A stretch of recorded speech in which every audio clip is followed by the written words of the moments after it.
आत्महत्या से बड़ा कोई पाप नहीं होता। और तुम मरना क्यों चाहते? सारी बात बताई महाराज। मेरे गर्भ से कोई संतान नहीं हुआ और मैंने अपने पति का विवाह करवाया, उनके भी गर्भ से कोई बालक नहीं, इसलिए अब तो मेरे ऊपर दुख ही दुख है, मैं मरना चाहता। तो जैसे नारद कहते हैं अगर ऐसी बात है तो तुम मरो नहीं, तुम घर लौट के जाओ, मेरी बात पर विश्वास करो, तुम्हारे गर्भ से बहुत सुंदर पुत्र होगा। जैसे नारद की बात पर विश्वास करके सुनीति उस झोपड़ी में लौट के आई है। हमेशा नारद की बात इसके दिमाग में गूंजती रहती है, कब वो समय आएगा जब एक पुत्र हमारी गोद में खेलेगा। धीरे धीरे जब समय बीता है तो एक दिन महाराज उत्तानपाद ने सिपाहियों को साथ में लिया और एक बात कही, आज हम जंगल में शिकार खेलने के लिए जाएंगे। तो देर नहीं की, अरे नहीं पलक की देर रे लगाई,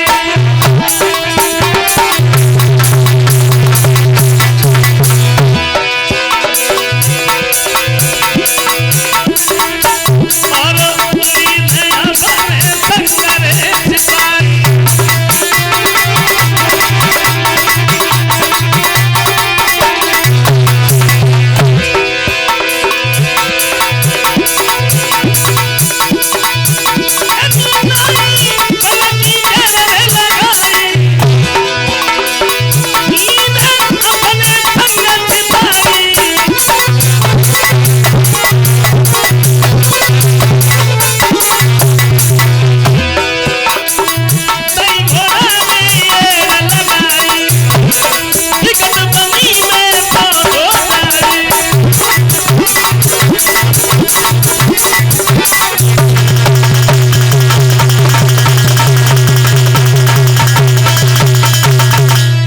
महाराज उत्तानपाद शिकार खेलने के लिए जंगल में गए। सारे दिन तो शिकार खेलते रहे। शाम के समय जब ये लौट के आए हैं, सुरुचि के दरवाजे पे पहुंचे और क्या देखा, दरवाजा तो बंद है। दरवाजा खटखटाया, रानी मैं दरवाजे पे खड़ा हूँ, खोलिए ना।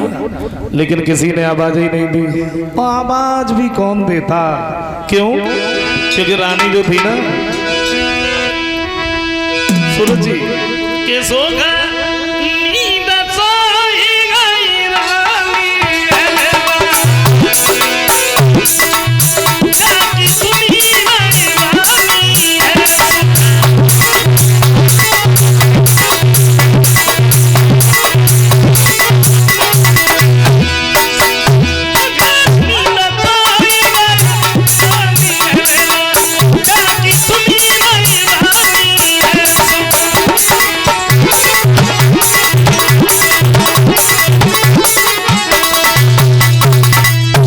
महाराज उत्तानपाद दरवाजा खटखटाते रहे। उसके बाद सुनीति का ध्यान आया, दरवाजा तो खटखटाना बंद कर दिया। महाराज सुनीति के नजदीक पहुंचे हैं। सुनीति ने जैसे ही देखा, झोपड़ी से निकल के बाहर आई। अच्छा आसन तो नहीं था, बड़े प्यार से उसी घास के ऊपर बैठा लिया। आइए महाराज। महाराज उत्तानपाद बैठ तो गए।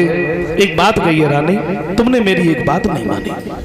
अगर तुम शादी करने के लिए हमें विवश न करती तो आज ये दिन तुम्हें देखने के लिए नहीं मिलता। अब तो तुम्हारे ऊपर दुख ही दुख है, दुख के अलावा और कुछ भी नहीं। तो सुनीति कहती है, महाराज आपको कैसे मालूम है कि हमारे ऊपर दुख है?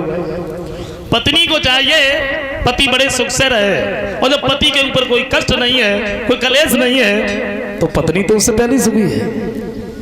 जब आप बड़े आनंद से रह रहे तो भला मेरे ऊपर क्या दुख हो सकता है? श्री सुखदेव जी समझाते हैं कि राजन, महाराज उत्तानपाद एक रात अपनी बड़ी रानी के पास में रुकते। सवेरा जब हुआ है तो ये छोटी रानी के नजदीक को चले। दरवाजे पे पहुंचे हैं तो क्या देखा है कि सूरज दरवाजे पर ही खड़ी है। अंदर घुसने के लिए हुए तो रोक लिया, ठहरो, कहाँ जा रहे हो? उत्तानपाद बोले, रानी क्या हुआ, बड़ी क्रोध में लगती है। सूरज कहती है, महाराज आप हमें ये बताइए सारी रात कहाँ रहे? मैं तो शिकार खेलने गया था। बोले, मैं दिन की नहीं, मैं रात की बात कर रही। मुझे मालूम है। क्या मालूम है? तो सुरुचि बोली, अज्ञान बन रहे हो? बोली, महाराज